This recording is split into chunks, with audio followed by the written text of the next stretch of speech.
আলু দিয়ে তো অনেক রেসিপি খেয়েছেন, কিন্তু এই রেসিপিটা কি খেয়েছেন কখনো? আসসালামু আলাইকুম বন্ধুরা, সবাই কেমন আছেন? আশা করছি ভালো আছেন। ভিডিওটা দেখবেন ভালো লাগবে। তো আমি আজকে আলু দিয়ে একটা নতুন রেসিপি রান্না করব।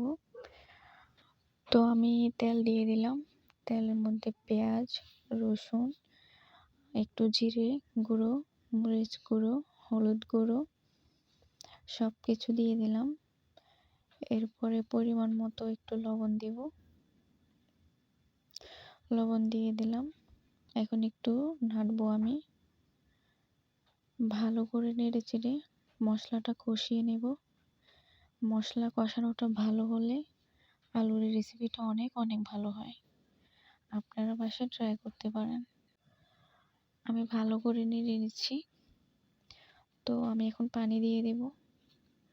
পানিটা ভালো করে মশলাটার সাথে মিক্স করে নেব। আমার মশলাটা মিক্স হয়ে গেলে আমি এখন এর মধ্যে ভেঙে রাখা আলুগুলো দিয়ে দিলাম। এখন আমি ভালো করে নেড়ে চেড়ে নেব। আরও একটু কষিয়ে নেব ভালো করে।